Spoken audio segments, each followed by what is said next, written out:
Good morning friends. நம்ம இப்போ ஒரு ரெஃபரன்ஸை வந்து சைட் பண்ணி அந்த ரெஃபரன்ஸில் ஏதாவது மிஸ்டேக் வந்தால் அது எப்படி எடிட் பண்ணுறது அப்படின்னு சொல்லி நம்ம பார்க்க போகிறோம். ஃபஸ்ட்டு இப்போ இன்சர்ட் சைட்டேஷன் கொடுக்கலாம்.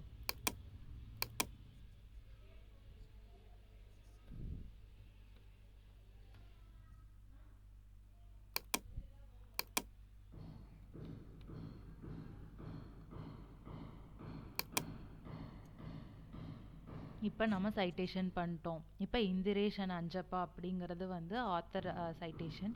ஆனால் இங்கே வரும்போது அதாவது நம்மளோட பிப்ளியோகிராஃபியில் வந்து இந்த இடத்துல தப்பாக வருது. அப்புறம் இங்கே ஜேர்னல் நேம் நமக்கு டிஸ்பிளே ஆகலை. இதை எப்படி நம்ம எடிட் பண்ணுறதுன்னு இப்போ பார்க்கலாம். இப்போ நம்ம எடிட் அண்ட் மேனேஜ் சைட்டேஷன்ஸ் கொடுத்துட்டு இங்கே வந்து நம்ம இங்கே நிறையா ஆத்தர் நம்ம சைட்டேஷன் பண்ணியிருந்தால் எல்லாமே காமிக்கும். அதில் எதை நம்ம எடிட் பண்ணணுமோ அங்கே போயிட்டு எடிட் ரெஃபரன்ஸ் கொடுக்கணும். எடிட் ரெஃபரன்ஸ் போது என் நோட்டில் வந்து இங்கே இது ஓப்பன் ஆகும். அப்படி ஆகும்போது நம்ம இந்திரேஷ் அஞ்சப்பா இருக்குது, அதோட இந்த ஜேர்னல் நேம் இங்கே ஆத்தரோடைய டிஸ்பிளே ஆகுது. அது என்ன பண்ணணும், அதை நம்ம கட் பண்ணிவிட்டு இந்த ஜேர்னல் இருக்கிற இடத்துல பேஸ்ட் பண்ணணும். இந்த இடத்துல இருக்கிற இதை நம்ம டெலிட் பண்ணிடணும். ஓகேவா?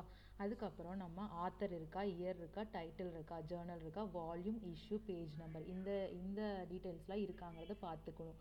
அப்படி இந்த இடத்துல இல்லைங்கிற பட்சத்தில் நம்மளுடைய பிடிஎஃப் சாஃப்ட் காப்பி ஆர்டிக்கல் இருக்கிறத பார்த்து நம்ம வால்யூம், இஷ்யூ, பேஜ் நம்பர்ஸ் அதெல்லாம் நம்ம கரெக்டாக போட்டுக்கணும். நம்ம இது அங்கே மேனுவலாக எடிட் பண்ணுறதை விட இந்த இடத்துல எடிட் பண்ணுறங்காட்டி ரொம்ப ஈஸியாக இருக்கும்.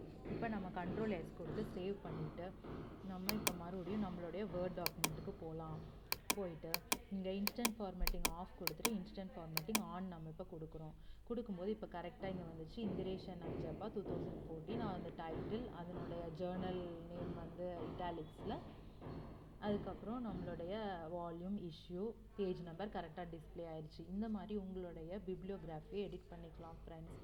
தேங்க்யூ. நீங்கள் இந்த பிப்ளியோகிராஃபியை வந்து மேனுவலாக எடிட் பண்ணுறதை விட இந்த மாதிரி என் நோட்டில் எடிட் பண்ணிங்கன்னா உங்களுக்கு ரொம்ப ஈஸியாகவும் ஹெல்ப்ஃபுல்லாகவும் இருக்கும் ஃப்ரெண்ட்ஸ். தேங்க்யூ.